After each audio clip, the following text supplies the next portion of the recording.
예수님인가 돈인가 하는 그 제목으로 우리 그리스도인의 경제관 두 번째 시간을 통해서 우리 그리스도인들이 어떻게 경제관을 정립해야만 할 것인가, 돈에 대한 가치관을 가져야 할 것인가 하는 말씀으로 여러분들과 이 하나님이 주시는 은혜를 나누고자 합니다. 오늘 우리가 읽은 이 소위 말하는 불의한 청지기 이 비유는 사실 이해하기가 무척 쉽지 않은 그런 본문이죠. 소위 불의한 청지기라고 이름이 붙여져 있는데 한 부자였습니다. 기업 관리인이라고 할 수가 있겠죠. 이 청지기가 자기도 모르게 재산을 빼돌리고 또 잘못 관리해 온다는 것을 안 이 기업 관리인이 이 사람을 해고하기로 마음을 먹습니다. 그랬더니 이 청지기가 이것을 깨닫고는 너무나 마음에 근심이 되었던 거죠. 왜냐하면 자기가 여기에서 해고를 당하게 되면 나가서 노동을 하자니 힘이 없고, 그렇다고 해서 빌어먹자니 자존심이 허락되질 않고, 이거 어떻게 해야 하나 하다가 한 가지 꾀를 생각해냈습니다. 사람들을 불러서 이 주인이 기업 관리인이고 부자이다 보니까 이 부자에게 빚을 진 사람이 많이 있단 말이에요. 그래서 한 사람 한 사람 불러서 20% 내지는 50%를 깎아서 원래 있던 영수증은 찢어버리고 각서는 찢어버리고 그리고 새로운 각서를 쓰게 했는데 20 내지 50%를 깎아서 써준 각서였습니다. 여러분, 이 사람들은 각서를 받고 얼마나 기뻤겠습니까? 신나서 돌아갔고 그것을 써준 청지기에게 아유 감사합니다, 감사합니다 머리를 굽신굽신했겠죠. 그러니까 이 청지기의 마음 가운데는 내가 지금 우리 주인에게 쫓겨나가면 당장 벌어먹을 힘이 없으니, 그렇다고 구걸할 수도 없으니 이렇게 하고 나면 저 사람들이 내가 해고를 당했을 때에 나를 모른 채 하지는 않을 거야 라고 하는 마음으로 그 각서를 쓰도록 그가 그렇게 배려를 했었던 겁니다. 여러분, 여기까지 봤을 때 어떻게 해야만 이 스토리가 맞느냐면, 이 주인이 봤을 때 이 청지기는 두 번의 잘못을 저지른 거죠. 하나는 자기의 재산을 축냈을 뿐만이 아니라 또 하나는 자기가 이 빚을 준 사람들에게 그 가격을 낮추게 해줌으로써 사실 사기죄에도 해당되고 배임죄에도 해당되는 두 가지 잘못을 더 지금까지 잘못보다 한 거예요. 그러니까 이 주인, 기업 관리인은 이 불의한 청지기를 다시 감옥에 얼른 집어넣도록 하는 것이 본래 우리가 일반적으로 이해하는 그러한 순서일 텐데, 이 부자가 청지기에 대해서 이런 말을 하는 것을 보게 됩니다. 야단치고 해고하고 감옥에 집어넣기보다는 칭찬을 하는데, 그것이 8절 말씀입니다. 주인이 이 청지기를 걸어서 옳지 않다라는 표현을 하는데, 옳지 않은 청지기가 이를 지혜 있게 하였으므로 칭찬하였으니, 그 다음에 하는 말이 이 세대 아들들이 자기 시대에 있어서는 빛의 아들들보다 더 지혜로움이라. 이 청지기를 그 주인이 칭찬을 한 거예요. 우리는 여기에서 잘 이해가 좀 하기가 힘든 부분이 있습니다.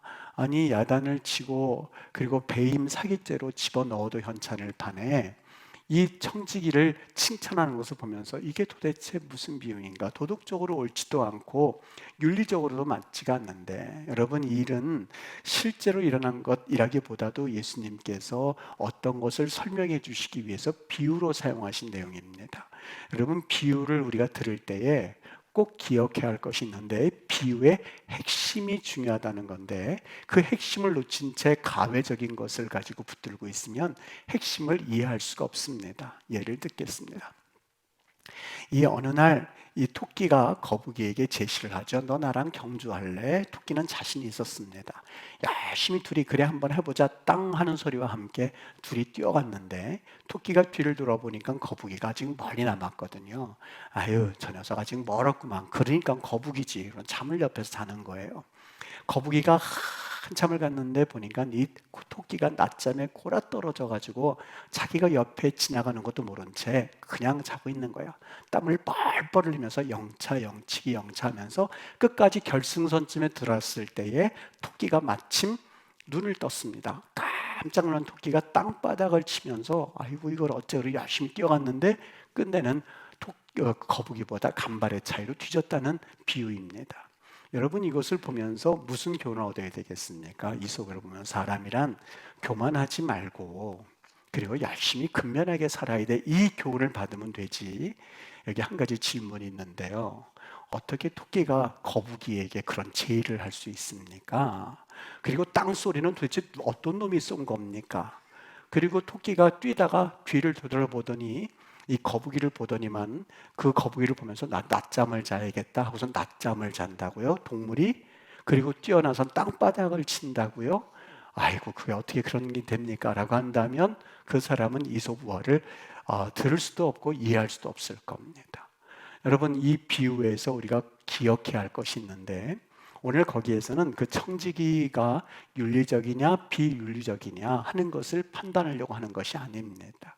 여기 분명히 그 주인이 칭찬하는데 뭐라고 칭찬했냐면 청지기가 이를 지혜롭게 했다, 지혜 있게 행동했다 하는 말에 초점이 있었던 겁니다. 이게 무슨 얘기일까? 여러분 이 거북이가 말을 할 수 있고 토끼가 늦잠을 잘 수 있다는 것에 초점을 맞춘 것이 아니라 사람은 근면에 있습니다.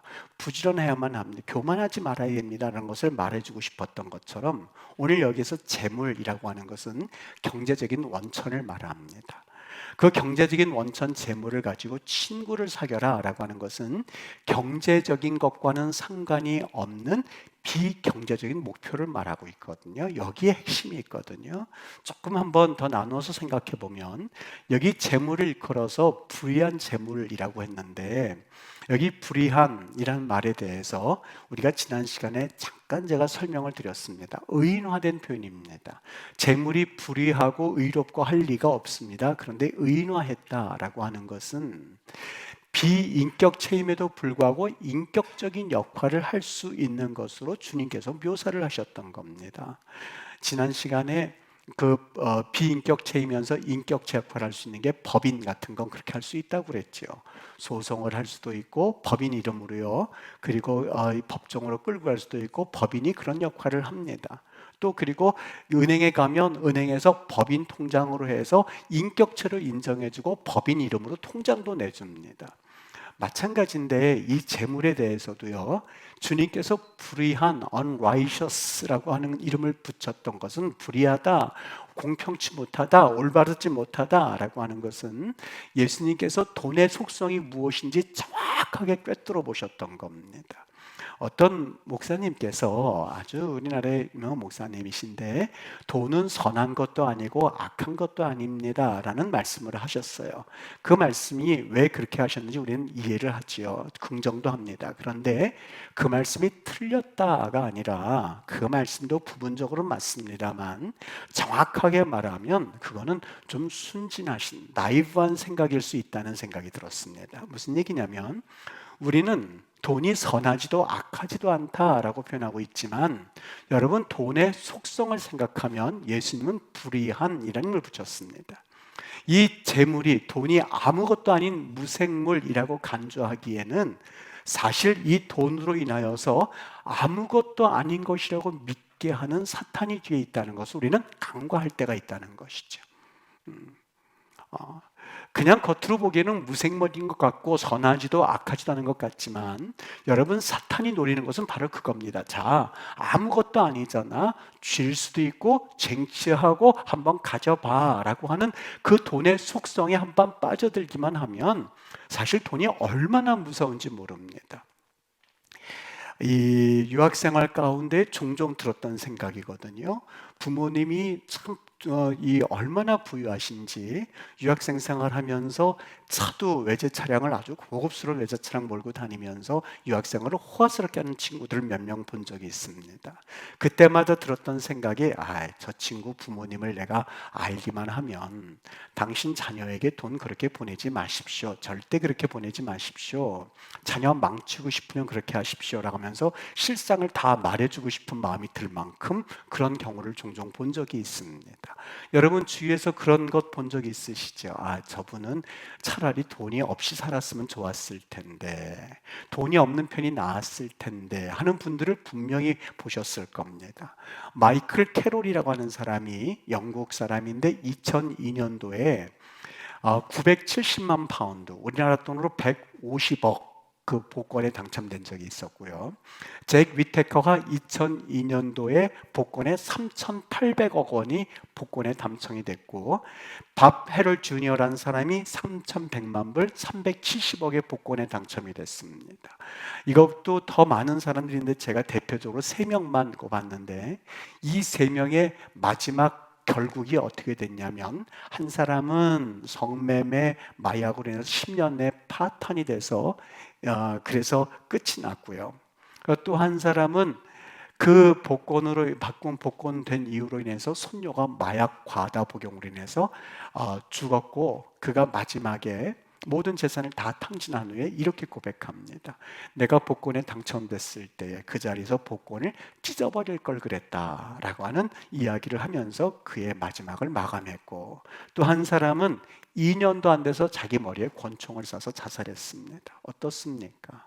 정말 선한 것도 아니고 악한 것도 아닙니까? 아니면 그 마귀란 녀석은 그것이 아무것도 아닌 것처럼 위장해서 들어오게 한 이후에 사실 인생을 얼마나 불행하게 만드는 또 하나의 그 마귀의 전략이 있다는 것을 우리가 안다면, 왜 예수님께서 불의한 재물이라고 이름을 붙였는지 우리는 그 마귀의 속성을 정확하게 꿰뚫어 볼 수 있어야 됩니다.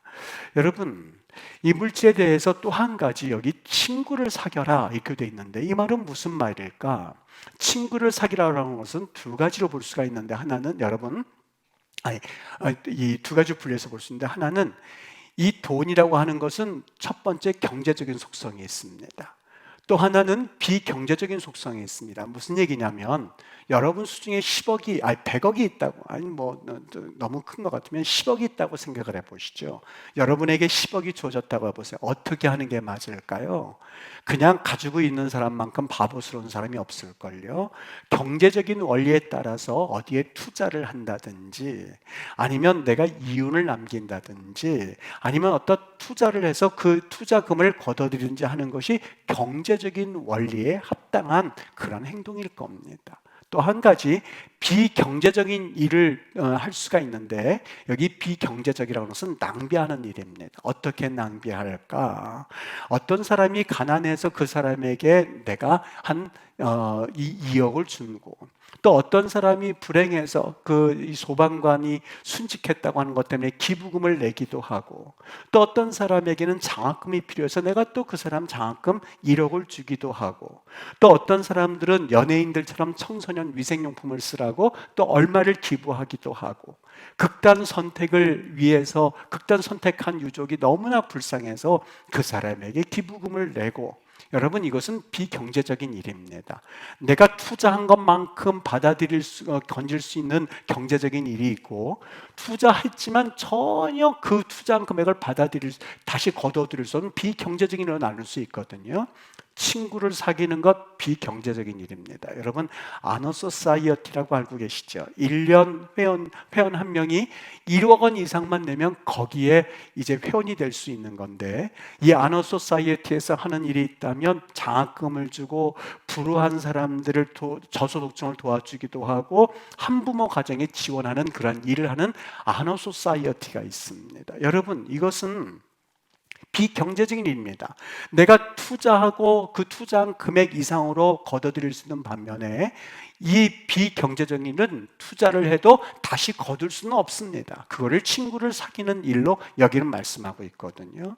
여기 불의한 재물로 친구를 사겨라 라고 하는 것은 무슨 얘기일까? 여러분 주변에 보면 예수님을 전혀 알지 못하는데도 불구하고 학교에다가, 아주 유명한 유수한 대학교에다 수십억을 기부하기도 하고, 심지어는 수백억을 기부하기도 하고, 조금 전에 이야기한 것처럼 의미 있게 저소득층을 위해서 청소년 필수용품을 위하여서 그저 기부하는 그 사람들을 일컫고 있는 겁니다. 여기 이렇게 되고 있죠.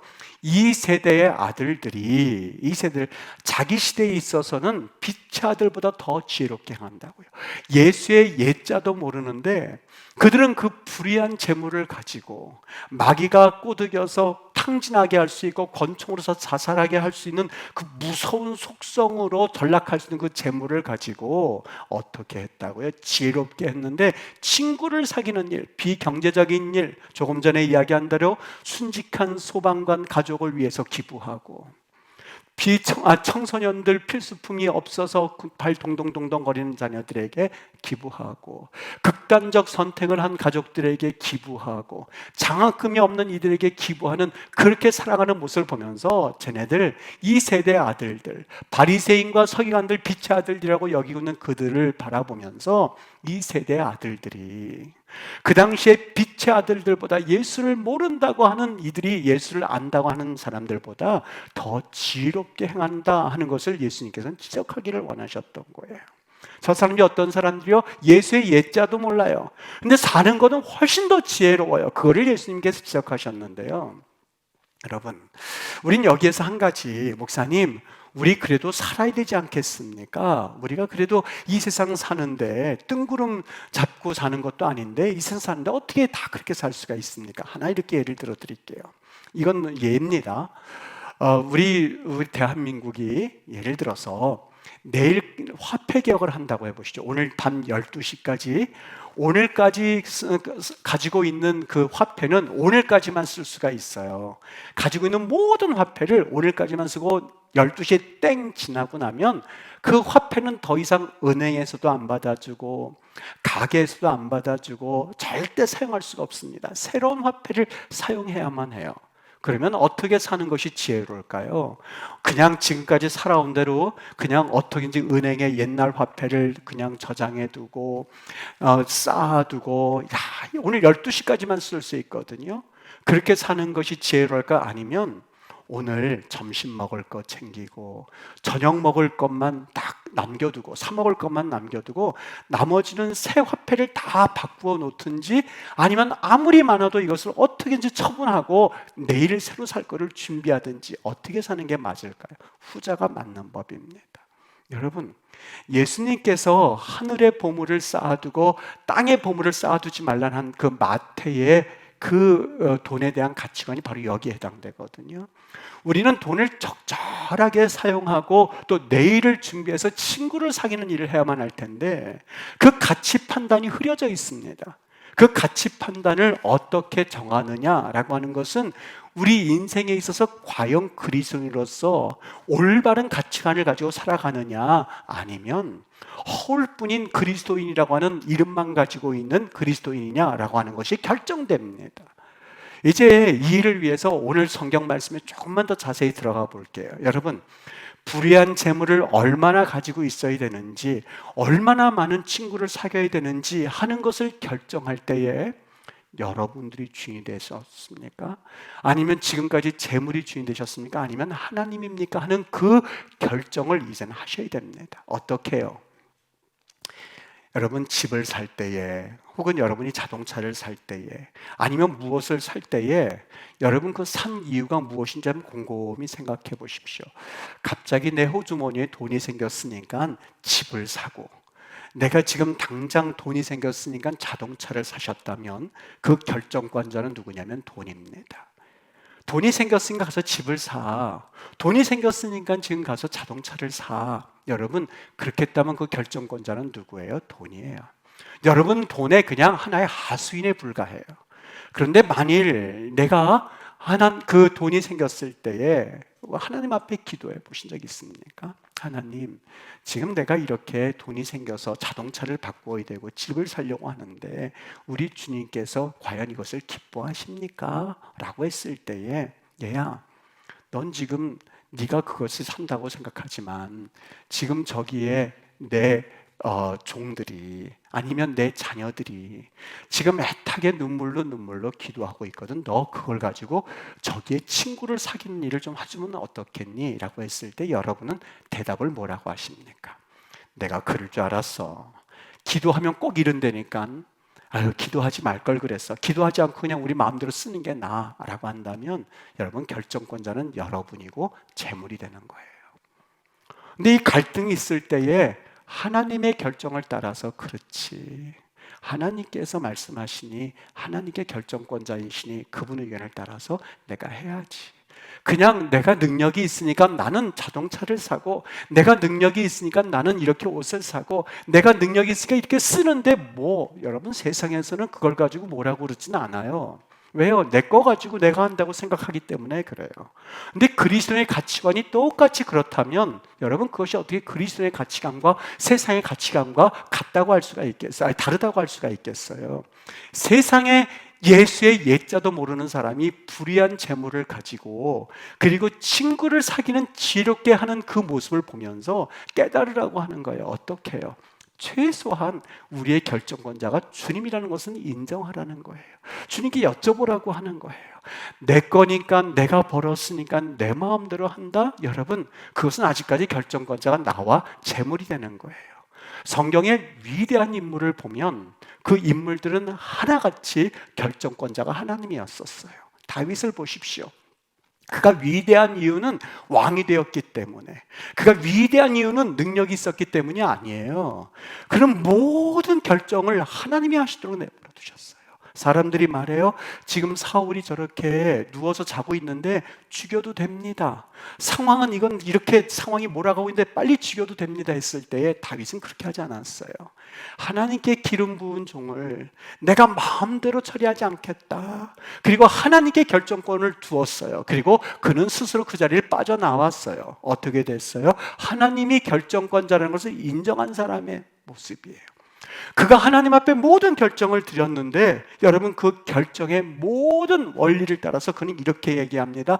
여호와는 나의 목자시니, 여호와가 내 목자라는 거예요. 여호와가 내 목자라는 거예요. 여러분, 순간순간마다 결정들이 많이 있거든요. 집과 차 사는 일만 그렇습니까? 휴가를 가는 일도 그렇고, 직장을 선택하는 일도 그렇고. 어떻게 직장 선택하는 게 맞아요? 월급 많이 주고 휴가를 많이 주는 곳에 직장 가는 게 맞죠. 그게 세상의 지혜라고 볼 수가 있겠죠. 그러나 예수의 예자를 모르는 사람들도 그렇게 결정하지 않는 사람들이 꽤 있다는 걸 기억하십시오. 하물며 빛의 아들들이라고 한다면 예수님, 한쪽에서는 이렇게 이야기하고 있고 월급도 많이 주고 이렇게 하고 있는데, 주님은 내가 어느 길로 가기를 원하세요? 너 그래도 이 길 가야 되지 않겠니? 아유, 하나님은 매번 내가 이렇게 원하는 걸 잘 안 들어주시는 것 같아요. 그래도 하나님 말씀하시니 하나님 순종하겠습니다 라고 최소한 갈등 내지는 그 하나님의 길을 따라서 가보신 경험이 있습니까? 라고 하는 것이 오늘 본문의 핵심이었었던 겁니다. 만약 여러분, 중국의 선교가 막 융성하게 일어나지 않았습니까? 내륙 선교가요. 만일 허드슨 테일러가 돈이 결정권자가 되어서 살았다면 중국 선교는 절대 일어나지 않았을걸요.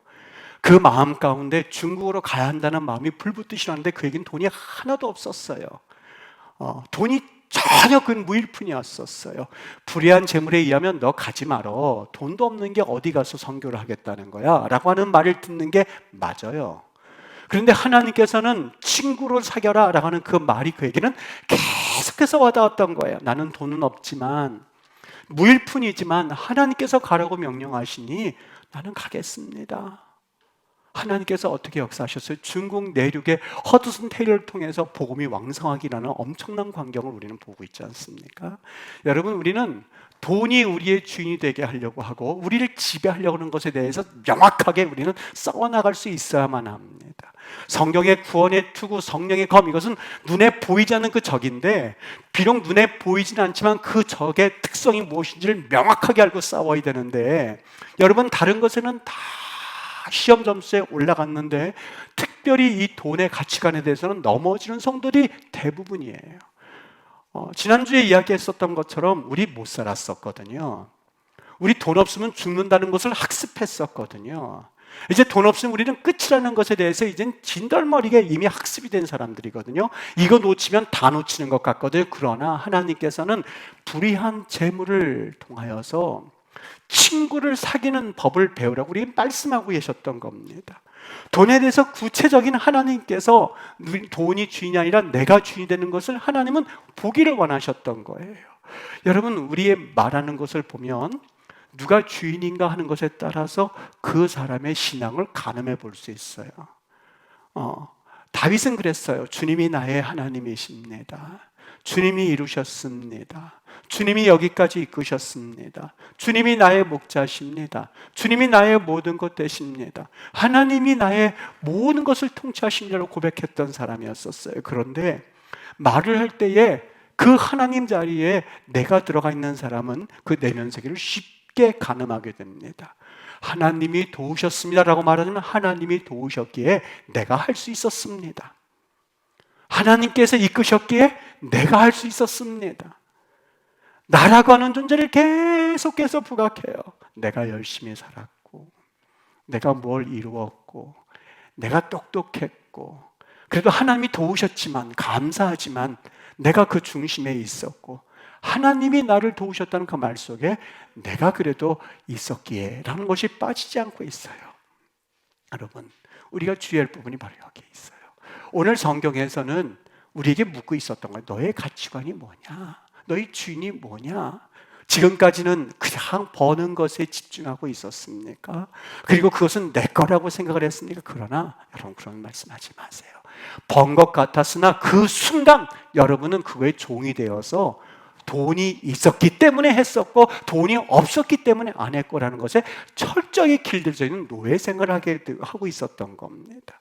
여러분, 이제 구체적으로 두 가지를 실천 방향으로 한번 우리가 생각해 보려고 합니다. 첫 번째는 여러분, 돈 문제에 대해서 구체적으로 이제는 기도하시기를 바랍니다. 기도는 가운데에 돈이 나를 제한시키는 것이 아니라 구체적으로 기도하십시오. 우리 이제는 조금 이해가 되시죠? 헌금 작정서 지난주에 할 때에 헌금을 거둬들이는 목적이 아니라 우리의 결단을 하나님 앞에 고백하는 시간이에요. 어떤 분이 나 여기 이렇게 쓸 때에 아내나 남편이 당신 정신이 있어 없어?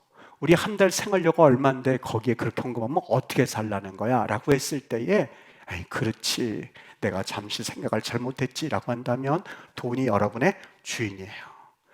돈이 이끄는 대로 살아갈 수밖에 없는 노예 생활을 평생 할 수밖에 없습니다. 그러나 하나님 앞에, 하나님, 우리 사정은 이렇거든요.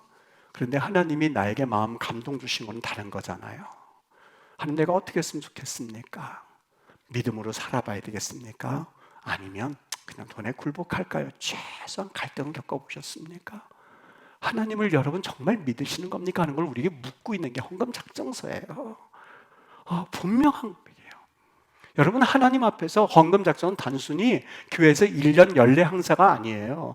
그걸 통해서 내가 지금까지 믿음 생활을 가늠해 보는 건데, 저는 여러분에게 권면하고 싶습니다. 금액이 중요한 것이 아니라 여러분, 한 분도 빠짐없이 나 하나님 앞에 이렇게 작정하고 이렇게 마음에 가는 대로 나 살겠습니다는 고백을 하나님이 듣기를 원하신다면 여러분, 한 번쯤은 결단해 봐야 되지 않겠습니까? 우리 장로님 지금 앞에 계시지만 어저께 제가 결혼식 주례하면서 잠깐 말씀을 드렸습니다만 첫 해자 아직도 기억이 나요. 장로님이 목양실에서 같이 기도를 받으시는데 기도를 하고 났더니 장로님이 푹 대고 웃으세요. 전 이삭의 짜크, 웃는다. 그 천사가 너 100세에 아들이 있을 거야 그랬을 때 웃는다 하는 그 얘기가 생각이 나는데요. 저를 보고 아직도 기억이 나요. 생생하게. 그러죠, 장로님? 목사님, 무언 기도를 그렇게 해주세요. 그래요. 무언 기도를 그렇게 해주세요. 아이, 왜 하나님 살아계시는데요. 하나님 살아계시는데요. 목사님, 그렇게 그런 기도는 있을 수가 없어요. 근데 오실 때마다 같이 기도하고 안수하고 하는데 조금씩 입맛 다시나 아직도 구름이 보이지가 않습니다. 구름이 보이지가 않습니다. 그런데 6번, 7번째에 엘리야의 구름이 나타나서 손바닥만한 구름이 일어났습니다라고 하는 역사가 일어나기 시작했어요. 놀라운 일이 일어나는 걸 보면서 여러분 어떻습니까? 왜 하나님을 믿는다 교회 뜰은 밟고 다니고 예배는 반복적으로 드리면서 하나님을 왜 믿어드리지 못하는 건가? 라고 하는 것을 오늘 성경에는 말하고 있었던 겁니다. 여러분, 헌금 작정서는 단순히 내가 헌금 내겠습니다 그게 아니라 하나님과 나와의, 내가 하나님을 이렇게 신뢰합니다 라고 하는 또 하나의 하나님 앞에서의 결단이에요. 나와 하나님만 있으면 그게 흔들릴까 봐 그래도 나도 이제는 증거하면서 아예 표면적으로 이렇게 하겠습니다라는 결단이거든요. 어떨까요? 여러분, 이래도 이제는 작정서가 헌금을 걷게 하기 위한 방편으로 보이겠습니까? 아니면 아하, 여기에도 신학이 있고 여기에도 철학이 있고 여기에도 그리스도의 가치관이 있는 거구나 하는 그것이 깨달아지십니까?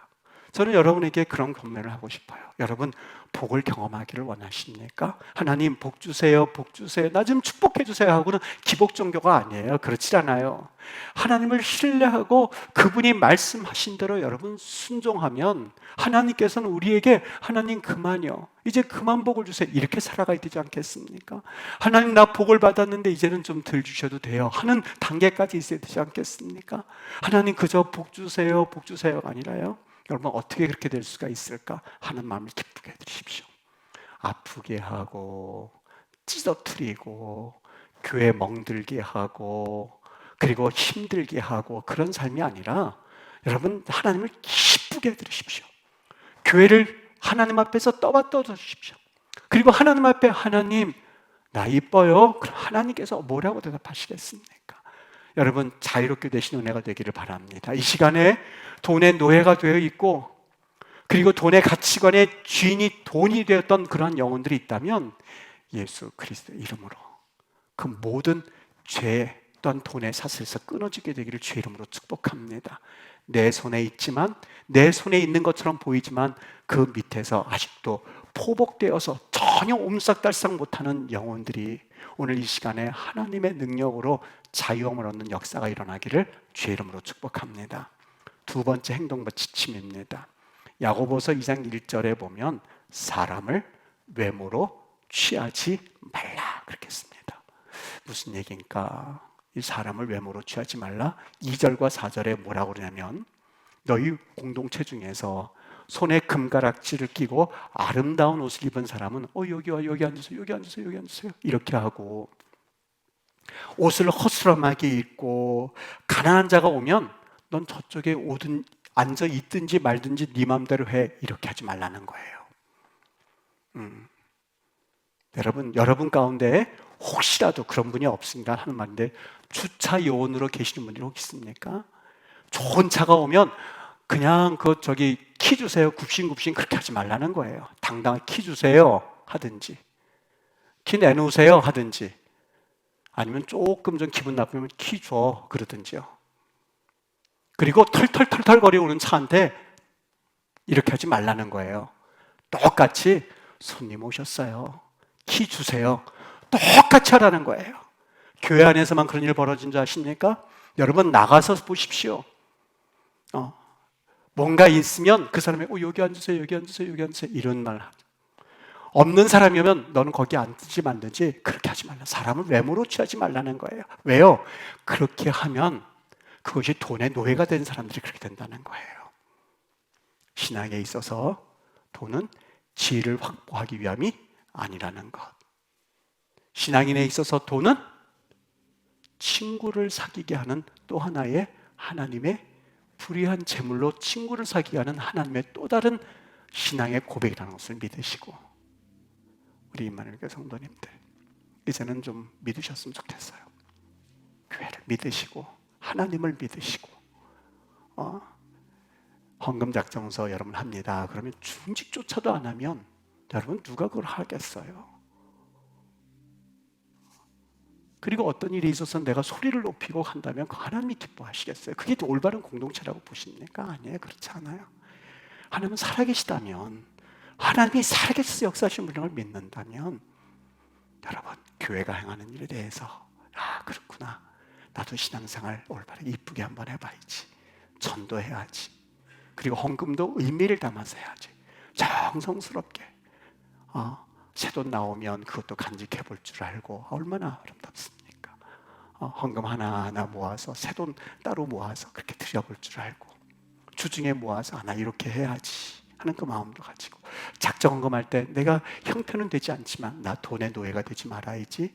하나님이 어떻게 하시는지 목사님의 기도 또 장로님의 그 모습 통해서 일하셨던 그 간증을 들었으니 나도 한번 축복받아 봐야지. 하세요. 하나님을 믿으시고 하세요. 하나님은 절대 여러분 실족시키는 하나님이 아닙니다. 내가 그렇게 할 줄 몰랐지, 그렇게 하면 너 엄청나게 곤란하게 될 줄 몰랐지, 이런 하나님이 아니에요. 여러분이 믿는 만큼 신실하신 하나님인 걸 믿으시고 실행에 옮겨보세요. 역사하실 겁니다. 하나님 도와주실 겁니다. 붙잡아 주실 겁니다. 여러분 병들지 마세요. 병들지 마세요. 쓸데없는 얘기에 병들지 마시고, 쓸데없는 얘기에 여러분 마음 기울여서 넘어지지 마시고, 내 믿음 내가 지키셔야 됩니다. 단단하게 지켜나가십시오. 왜요? 내 인생이 있고 내 자녀들의 인생이 있고 내 후대의 믿음의 결단이 달려있기 때문에, 라합이 결단했기 때문에 다윗과 예수 그리스도가 탄생할 수가 있었던 겁니다. 라합이 그때 잘못 생각했더라면 그는 다윗 족속의 족보에 들어가지도 못했을 겁니다. 나의 결단은 나만 좌지우지하는 것이 아니라 내 후손들에게 달려있다는 것을 믿으시고, 여러분 정신 똑바로 차리고 믿음 똑바로 유지하고 내 믿음 내가 지킨다고 꼭 기억하시고 하나님 앞에 축복받는 2022년도가 되기를 예수의 이름으로 축복합니다. 기도하겠습니다.